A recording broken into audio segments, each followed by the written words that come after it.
Никола Тесла – имя, которое вызывает восхищение и интерес. Его жизнь была полна загадок и противоречий, от великих достижений до глубочайшего забвения. Этот человек, родившийся в 1856 году в небольшом селении на территории современной Хорватии, с ранних лет проявлял выдающиеся способности в области науки и техники. Уже в юном возрасте Тесла начал разрабатывать идеи, которые сейчас кажутся совершенно революционными. После переезда в Соединенные Штаты в 1879 году Тесла быстро завоевал признание благодаря своим экспериментам с переменным током. Именно его изобретения легли в основу современных систем электроснабжения. Он разработал трансформаторы и моторы, которые кардинально изменили подход к энергетике. Но, несмотря на свои гениальные идеи, Тесла был не совсем хорош в делах коммерции. Он часто упускал возможность заработать на своих изобретениях, что привело к финансовым трудностям. В начале 1901 века Тесла начал проводить эксперименты с беспроводной передачей энергии. Его знаменитая башня в Уорденклиффе, построенная в 1901 году, должна была стать символом новой эры коммуникаций. Однако проект не оправдал ожиданий и был закрыт, что стало очередным ударом по репутации изобретателя. С каждым годом его идеи становились все более эксцентричными, и общество начало терять интерес к его работам. К сожалению, слава Теслы с каждым разом угасала. Он умер одиноким человеком в 1937 году в Нью-Йорке, оставив после себя множество неосуществленных идей и проектов. В последние годы своей жизни Тесла жил в гостиницах и часто страдал от финансовых трудностей. Его работы, когда-то воспринимавшиеся как новаторские, стали забываться, и он оказался в тени более удачливых современников, таких как Томас Эдисон. Но даже в забвении Тесла не потерял свою уникальность. Его идеи о беспроводной передаче энергии и об использовании природных ресурсов для получения энергии гораздо опередили свое время. Сегодня мы снова обращаемся к его работам, находя в них вдохновение для новых технологий. Интересно, как так вышло, что такой гений, как Тесла, остался в тени, когда его идеи могли изменить мир. Переходя к следующему изобретателю, мы увидим, как его путь к успеху был также полон противоречий. Тайны и секреты его экспериментов не оставят вас равнодушными. Томас Эдисон – имя, которое стало синонимом изобретательства и предпринимательства. Однако за его блестящей репутацией скрываются темные страницы, о которых знают немногие. Эдисон, родившийся в 1847 году в Милане, штат Огайо, провел свою жизнь в постоянном поиске новых идей и технологий. Но его путь к успеху был не только светлым, но и полным теней, связанных с его методами работы и отношениями с коллегами. С ранних лет Эдисон проявлял невероятную любознательность и предрасположенность к экспериментам. Он работал на железной дороге, где начал заниматься телеграфией. Это стало отправной точкой для его дальнейшей карьеры, и в 1879 году он открыл свою первую лабораторию в Менло-парке, штат Нью-Джерси. Именно здесь Эдисон создал множество изобретений, включая фонограф и первую коммерчески успешную электрическую лампу. Но за его триумфами скрывалась не только гениальность, но и жесткая конкуренция, а также многочисленные споры. Эдисон был известен своей агрессивной стратегией защиты интеллектуальной собственности. Он не стеснялся в использовании подкупов и манипуляций, чтобы получить преимущество над конкурентами. Например, его соперник Никола Тесла работал с Эдисоном в начале своей карьеры, но вскоре разошелся с ним из-за разногласий по поводу методов генерации электричества. Эдисон предпочитал постоянный ток, который оказался менее эффективным, чем переменный ток Теслы, но продолжал продвигать свои идеи с большой агрессией. Не менее скандальным был случай, когда Эдисон организовал публичные демонстрации, на которых показывал опасность переменного тока. Он использовал животные, включая кошек и собак, чтобы продемонстрировать, как этот ток может быть смертельно опасен. Эти жестокие эксперименты, направленные на дискредитацию Теслы и его системы, шокировали общественность, но Эдисон продолжал с настойчивостью добиваться своих целей. К концу 1919 века Эдисон основал свою знаменитую компанию, которая производила и продавала электрические лампы и другие электрооборудования. Его успех в бизнесе был поразительным, и он стал символом американской мечты. Однако его методы работы и отношения с изобретателями оставляли желать лучшего. Многие из его сотрудников, такие как Тесла, ушли из его компании, недовольные условиями труда и несправедливым распределением доходов. Несмотря на свои сомнительные практики, Эдисон оставил неизгладимый след в истории. Он запатентовал более 1000 изобретений, некоторые из которых изменили мир. Но его методы стали предметом обсуждения, и по сей день остались вопросы о том, насколько этично было использовать такие тактики в погоне за успехом. Так мы видим, что успех Эдисона был не только результатом его гениальности, но и следствием его способности манипулировать ситуацией на рынке и в научном сообществе. Вскоре мы познакомимся с другим гением, чья жизнь и смерть окутаны тайной, а его математические достижения поражают воображение. Интрига нарастает, и, возможно, вы удивитесь, что скрывается за его именем. Григорий Перельман – имя, которое знакомо многим в научном мире, но его жизнь полна загадок и противоречий. Этот выдающийся математик родился в 1941 году в Ленинграде, ныне Санкт-Петербург. С самого детства он проявлял невероятные способности к математике и в возрасте всего 16 лет поступил в Ленинградский университет.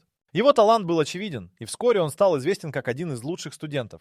Перельман прославился в первую очередь благодаря своей работе над гипотезой Пуанкаре, одной из самых сложных и загадочных задач в математике. Эта гипотеза, сформулированная в 1901 году, касалась топологии трехмерных пространств и оставалась нерешенной более 100 лет. В 1991 году Перельман начал свою работу над этой проблемой, и в 12-й версии своей статьи, опубликованной в 2002 году, он представил доказательство, которое шокировало научное сообщество. Но за его научными достижениями скрывалась не только гениальность. Перельман был известен своей эксцентричностью и отказом от академической жизни. Он предпочитал уединение, часто избегая общения с коллегами и прессой. Его жизнь превратилась в настоящую загадку. Некоторые считали его отшельником, который предпочел изоляцию, нежели общественное признание. Несмотря на его выдающиеся достижения, он отказался от множества наград, включая престижную премию $1 миллионов за решение гипотезы Пуанкаре. Все это добавляло интриги к его личности. Удивительно, но Перельман не искал славы и богатства.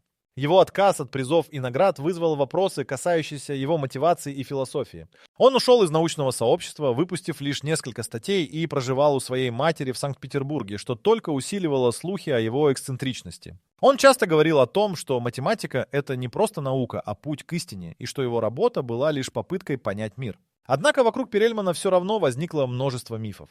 Некоторые утверждали, что он обладал необычными способностями, которые позволяли ему видеть решение сложных математических задач, как будто они были явлены ему. Другие считали, что его изоляция была связана с глубокой депрессией или недовольством обществом. Но в конечном счете лишь немногие знали настоящую причину его выбора. Смерть Перельмана остается неразгаданной тайной. В 2006 году он исчез из публичного пространства, и его дальнейшая судьба оставляет много вопросов. Интрига вокруг его личности продолжает жить, а его достижения вдохновляют будущие поколения математиков. Какой была настоящая жизнь и смерть этого гения, и что движет людьми, которые отказываются от славы ради своих идеалов? Следующий изобретатель, с которым мы познакомимся, также оставил свой след в истории, но его судьба была полна споров и противоречий. Мы увидим, как обстоятельства могут изменить восприятие даже самых великих умов. Изобретения, изменившие мир, часто приписываются отдельным личностям, но за каждым из них стоит целая история, полная сложных взаимоотношений и конкуренции. Например, первая коммерчески успешная электрическая лампа, которую мы так хорошо знаем, была результатом работы множества людей, но имя, которое чаще всего вспоминают, это Томас Эдисон. Эдисон, как мы уже знаем, запатентовал более 1000 изобретений, но его успех в значительной степени зависел от команды, работавшей вместе с ним. Многие из них остались в тени, ведь история часто предпочитает рассказывать о героях, а не о тех, кто трудился за кулисами. Но давайте вернемся в конец 19 века, когда мир начал осознавать силу электричества. Очень многие изобретатели работали над темой освещения, и одним из них был британский инженер Джозеф Суон. Он создал свою версию электрической лампы одновременно с Эдисоном, и в 1887 году они даже стали конкурентами в суде за патенты. Суон и Эдисон, два гениальных ума, оказались втянутыми в затяжную судебную битву, причиной которой стала не только борьба за изобретение, но и за репутацию. Однако это не единственный пример. Все больше изобретений, которые мы считаем великими, были результатом взаимодействия нескольких умов. Взять, к примеру, телефон. Хотя Александра Грэм Белла часто представляют как его единственного создателя, существует мнение, что итальянец Антонио Меучи, который работал над подобным устройством, заслуживает признания за свои ранние эксперименты. В 1861 году Меучи даже создал прототип, который называл телеграфом голоса.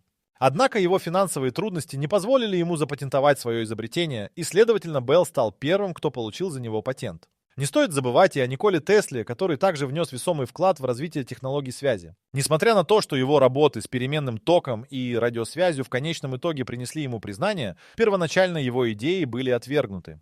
На протяжении всей жизни Тесла боролся за признание своих изобретений, и это привело к его конфликтам с другими изобретателями, которые использовали его идеи без соответствующего признания. Так, когда мы говорим об изобретениях, изменивших мир, важно не только отметить их значимость, но и задуматься о тех, кто остался в тени. Каждый изобретатель, каждый гениальный ум часто работал в условиях конкуренции и даже вражды. Множество идей, которые сформировали наше общество, были совместными усилиями, но, к сожалению, история не всегда справедлива. Вскоре мы обратим внимание на судьбу женщины, которая сделала значительный вклад в науку, но ее жизнь также была полна споров и вопросов. Судьба Марии Кюри– это пример того, как научные достижения могут столкнуться с предрассудками и обстоятельствами, меняющими восприятие великих умов. Мария Кюри– одна из самых выдающихся женщин в истории науки, но ее жизнь полна противоречий и трагедий. Родившись в 1871 году в Варшаве, она с раннего возраста проявляла выдающиеся способности в учебе. Увлечение наукой и стремление к знаниям привели ее в Париж, где она поступила в Сорбонну. Это было начало ее блестящей карьеры, которая освещалась не только научными достижениями, но и трудностями, с которыми ей пришлось столкнуться. Мария стала первой женщиной, получившей Нобелевскую премию, и единственной, кто был удостоен этой награды в двух разных областях – физике и химии. Ее исследования радиоактивности, открытия полония и радия стали настоящими прорывами в науке. Работая в условиях, неподходящих для женщины своего времени, Кюри не только добилась выдающихся успехов, но и стала символом борьбы за право женщин заниматься наукой. Однако, несмотря на свои успехи, она столкнулась с множеством предрассудков и стереотипов. Необычным было и то, как Кюри относилась к своему здоровью. Она проводила часы в лаборатории, работая с радиоактивными веществами без надлежащей защиты, что в конечном итоге обернулось трагедией. В то время, когда ее исследования принесли огромные результаты для медицины, сама Кюри не знала о вреде, который несут эти вещества. Вскоре ее здоровье стало ухудшаться, и она начала страдать от различных болезней, которые, как позже выяснилось, были следствием ее работы с радиацией. Личная жизнь Марии также была полна трагедий. В 1904 году ее муж Пьер Кюри погиб в аварии, оставив ее одну с двумя дочерьми. Эта утрата стала серьезным ударом для Кюри, однако она не остановилась на достигнутом и продолжила свою работу, сосредоточившись на научной деятельности. В это время она все больше изолировалась от общества, и ее жизнь стала наполнена не только научными исследованиями, но и горечью утрат. Несмотря на все трудности, Кюри продолжала бороться за свою научную карьеру. Однако общество не всегда было готово принять ее достижения. Некоторые исследователи и коллеги ставили под сомнение ее успехи, утверждая, что она добилась признания только благодаря поддержке своего мужа. Эти обвинения стали для нее настоящим испытанием и подтверждением того, что даже среди великих умов женщины сталкиваются с недоверием и предвзятостью. Интересно, что даже после ее смерти в 1936 году ее достижения продолжали становиться предметом обсуждения. Многие задавались вопросом, была ли Кюри жертвой науки или обстоятельств. Ее наследие до сих пор вызывает споры и обсуждения, и это неудивительно, ведь она стала символом не только научного прогресса, но и борьбы с предрассудками.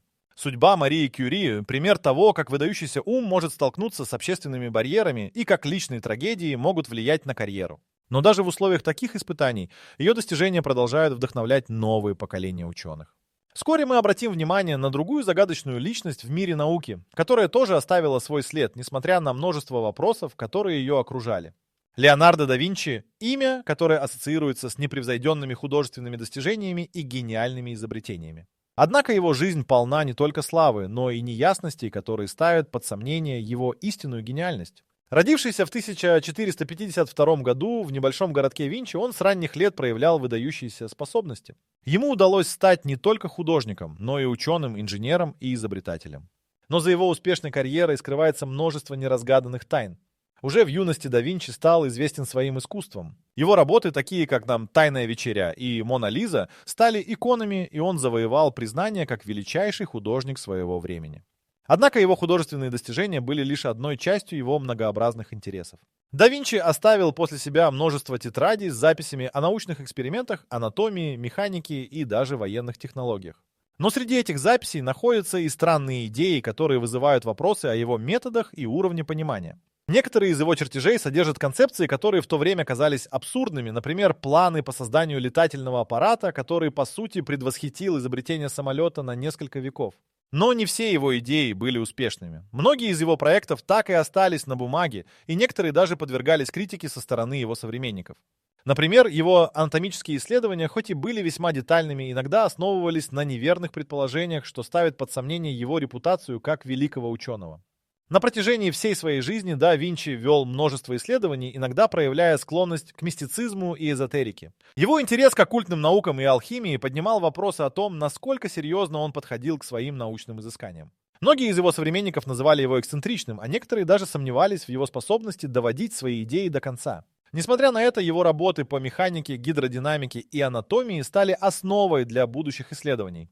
Среди его известных изобретений можно выделить концепцию танка, вертолета и даже системы каналов для орошения сельскохозяйственных угодий. Однако ни одно из этих изобретений не было реализовано при его жизни, что порождает вопросы о том, действительно ли он был столь гениален, как принято считать.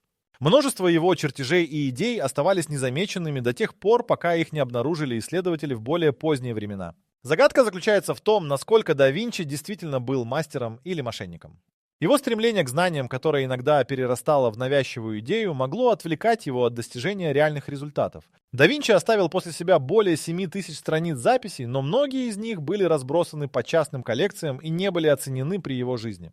Это добавляет еще одну грань к загадке его наследия. Что же на самом деле скрывается за именем да Винчи? Мастер или мошенник? Ответ на этот вопрос остается неразгаданным. И хотя его работы до сих пор вдохновляют и вызывают восхищение, важно помнить, что за образом великого гения скрывается человек с сомнениями и неудачами.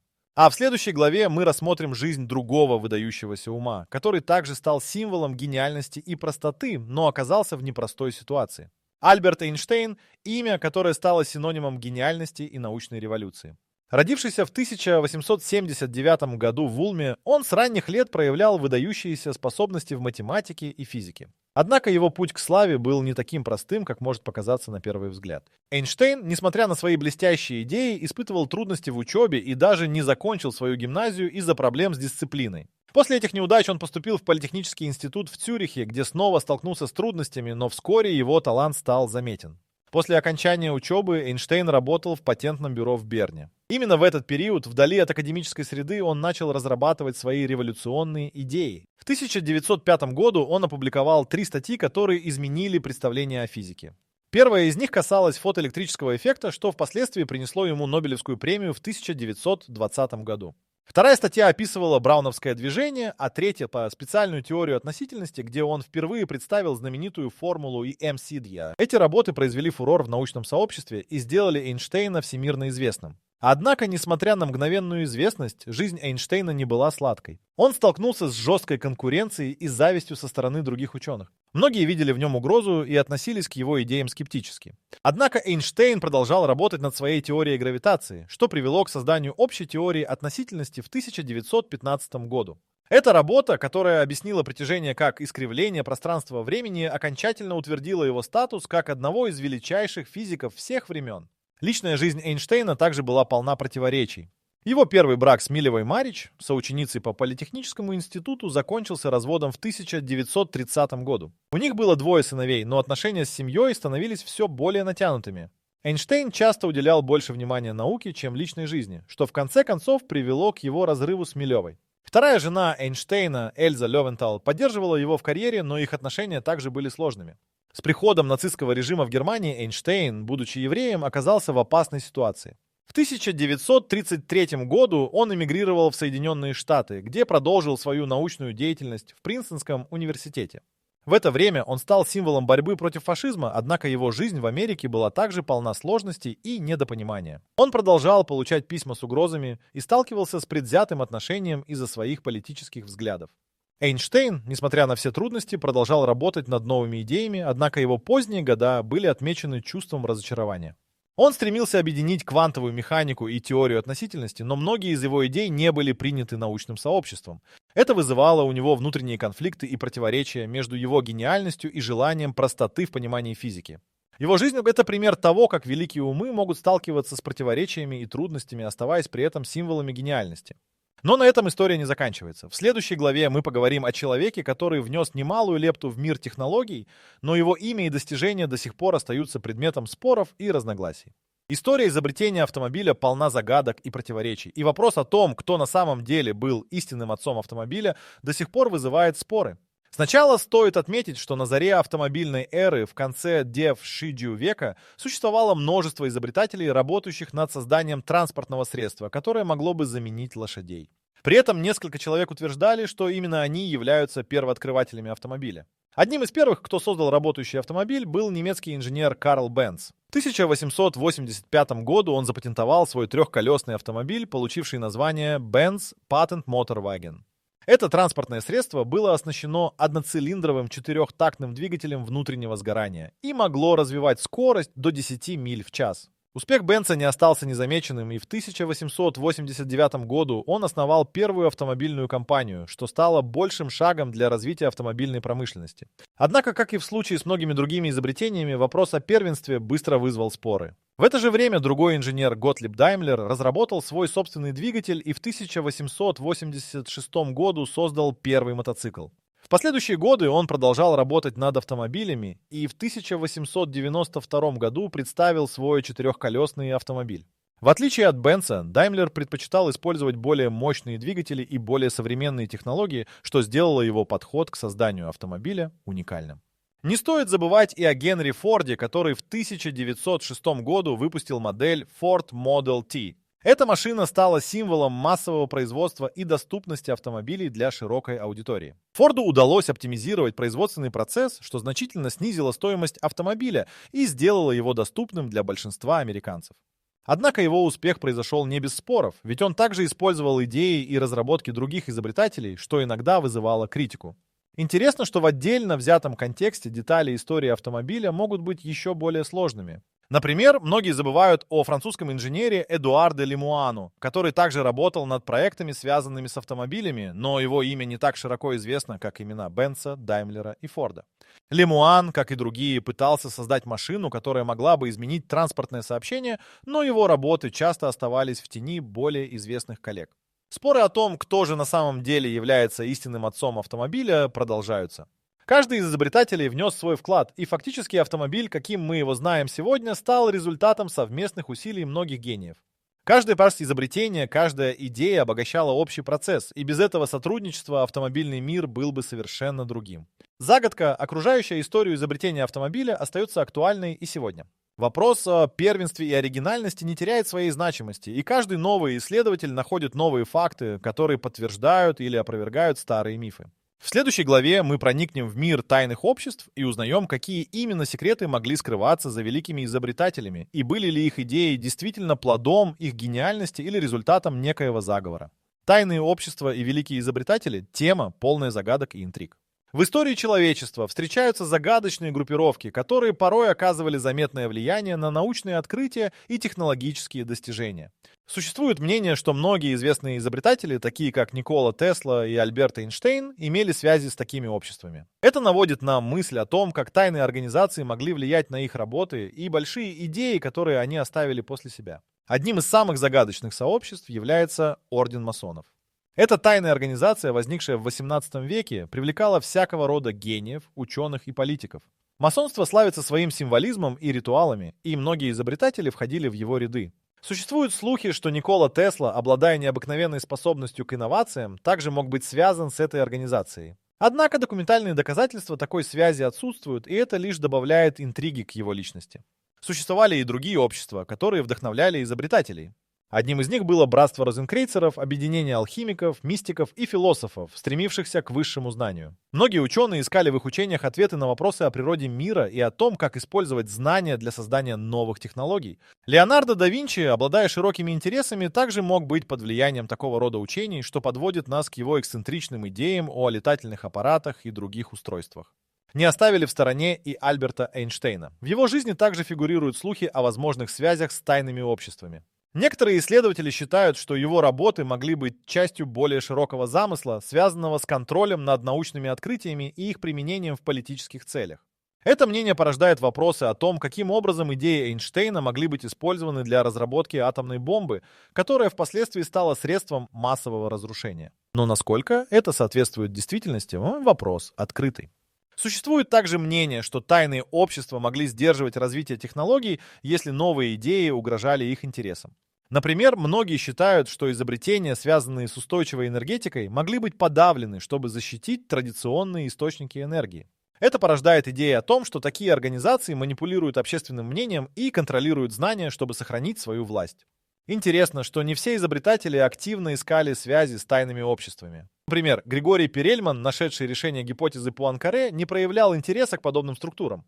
Его жизнь была полна уединения и отказа от общественного признания, что создает контраст с другими великими умами, которые искали поддержки и признания. Тем не менее, остается вопрос о том, как тесное взаимодействие между учеными и тайными организациями могло повлиять на развитие технологий.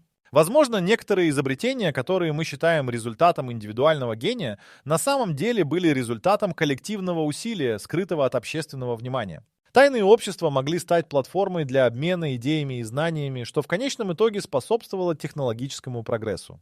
Таким образом, тайные общества остаются важным элементом в истории великих изобретателей. Их влияние может быть как позитивным, так и негативным, и вопрос о том, были ли они настоящими маяками знаний или манипуляторами, остается открытым. В следующей главе мы обратим внимание на то, как наследие великих изобретателей продолжает влиять на наше будущее, формируя новые идеи и технологии, которые изменяют наш мир. Наследие великих изобретателей продолжает жить в современных технологиях и инновациях, формируя облик нашего будущего. Их открытия вдохновляют новое поколение ученых и инженеров, и их идеи становятся основой для создания новых продуктов и услуг. Например, электричество, столь привычное для нас, стало возможным благодаря работам таких гениев, как Никола Тесла и Томас Эдисон. Системы электроснабжения, которые они разработали, обеспечивают энергией миллионы домов и предприятий по всему миру. В результате технологии, основанные на переменном токе, изменили способ, которым человечество использует энергию. Современные инновации в области беспроводной связи также во многом опираются на работы Теслы. Его концепции беспроводной передачи энергии и информации стали основой для разработки технологий мобильной связи и интернета. Мы живем в эпоху, когда связь с миром стала мгновенной и доступной. Идеи Теслы, которые когда-то казались эксцентричными, теперь реализованы в наших смартфонах и других устройствах. С другой стороны, изобретения Марии Кюри в области радиоактивности и радиационной терапии по-прежнему находят свое применение в медицине. Ее открытия стали основой для разработки методов лечения рака, которые спасают жизни миллионов людей. Научные достижения Кюри продолжают вдохновлять новых исследователей, стремящихся понять природу радиации и ее воздействие на организм. Не менее важным является наследие Альберта Эйнштейна. Его теории относительности изменили наше понимание пространства и времени. Эти идеи имеют огромное значение для астрономии и физики элементарных частиц. Современные технологии, такие как GPS, основаны на принципах, сформулированных Эйнштейном. Без его открытий мы не могли бы получать столь точные данные о местоположении и времени, которые являются важными в нашей повседневной жизни. Кроме того, автомобиль, который стал неотъемлемой частью нашего быта, был рожден благодаря совместным усилиям многих изобретателей. Работы таких людей, как Карл Бенц и Генри Форд, создали основу для автомобильной индустрии, которая продолжает развиваться и адаптироваться к современным реалиям. Электромобили и автономные транспортные средства – это следующие шаги в эволюции, вдохновленные достижениями первых автомобилестроителей. Технологическое наследие Леонардо да Винчи по-прежнему актуально. Его идеи о механике, анатомии и инженерии используются в современных научных исследованиях. Концепции, которые он разрабатывал, стали основой для многих современных технологий, включая робототехнику и аэродинамику. Его открытия вдохновляют инженеров на создание новых устройств и механизмов, которые продолжают изменять наш мир. Влияние великих изобретателей также проявляется в области информационных технологий. Работы таких ученых, как Алан Тьюринг, стали основой для вычислительной техники и программирования. Современные компьютеры, интернет и цифровые технологии не были бы возможны без их идей. Вдохновение, которое они оставили, продолжает двигать человечество вперед, открывая новые горизонты. Таким образом, наследие великих изобретателей не только сохраняется, но и активно используется в нашей жизни. Их идеи и открытия продолжают влиять на наше общество, формируя будущее технологий и науки. Мы находимся на пороге новых открытий и инноваций, которые, возможно, изменят облик мира. Эти великие умы, несмотря на свои противоречивые судьбы, оставили неизгладимый след в истории человечества, и их наследие будет жить вечно.